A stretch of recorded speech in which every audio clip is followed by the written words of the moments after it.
your goodness, your love for peace, your willingness to be here today in spite of the weather inspires my admiration and affection. Thank you for coming here. In 1972, my wife and I flew to France for a vacation. When we landed at the airport in Paris, the man said, "Passport, s'il vous plaît." I said, "What for? The last time I came here, you didn't ask for it." And he said, "When was that?" And I said, "The 6th of June, 1944. He said, "Well, things have pacified since then, so let's see it." Your caring for peace and treasuring it above war is what all the people of the world need to do. Peace, by military terms, is merely the cessation of hostilities.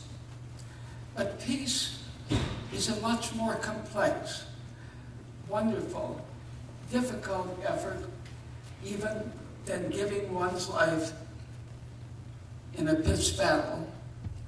Because what peace requires is the recognition that there must be a state of balance and understanding between persons and nations.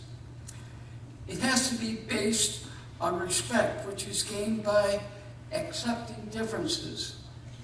It doesn't mean that there's no conflict or that conflict is ignored, but that it is acknowledged and people talk, bargain, negotiate, unselfishly give, as, for example, Nelson Mandela demonstrated in South Africa. Think of the decades that marvelous man spent imprisoned in the interest of racial harmony, freedom, and equality. His spirit, then, of forgiveness meant that when he was released, the nation did not descend into violence and killing and warfare, but meant that people came together to forgive each other, to recognize they did have differences, and to be willing to resolve them. And so we do then recognize that every peaceful nation wants to work to go beyond the concept of war. Repeatedly, when I've had the opportunity to say a word in the spirit of today, I have said the theme of my spirit is no nation should include war as an instrument of foreign policy.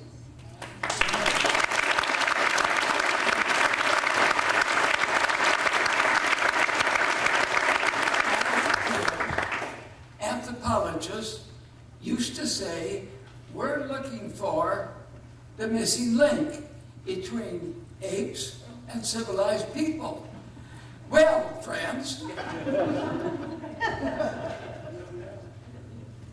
you're discovered. You're the missing link. We're still not civilized because so long as we believe that conflicts, disagreements can be resolved by killing each other, we are not civilized. We are not truly developed.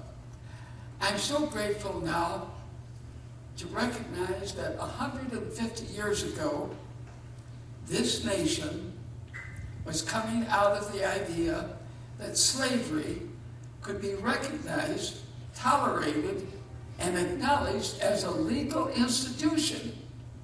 But it took the Civil War, unhappily, 620 American, 100,620, 620, 000,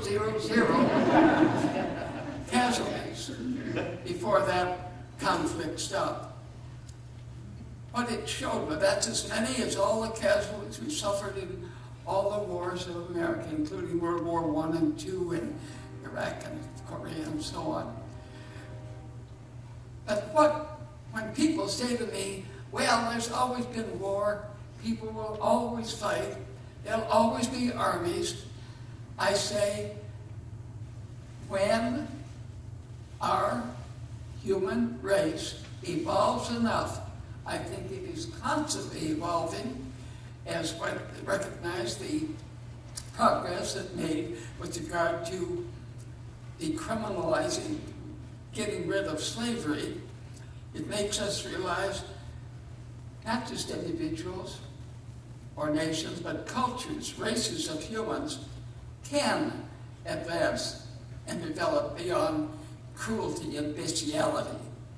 And therefore I do think that we who advocate peace, who are willing to work for it, who knows how much effort it takes, how much unselfishness, how much compromise, how much giving it takes, are willing to make that effort, we then, as a world, will move beyond peace. And when that happens, what a great day it will be. And how glad we can be that there are people like you who are evolving and moving and developing toward recognizing that peace is the answer, and are willing to sacrifice, give, serve, help, communicate until it does happen. So, boy, am I surprised to see all of you people here. Wow, couldn't believe it.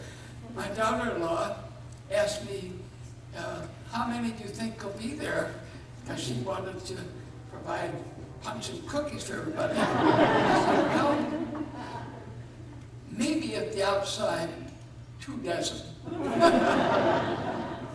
Boy, did you show how stupid I am and how wrong. Thank you, friends, for your goodness, your friendship, your love in the cause of peace. Amen.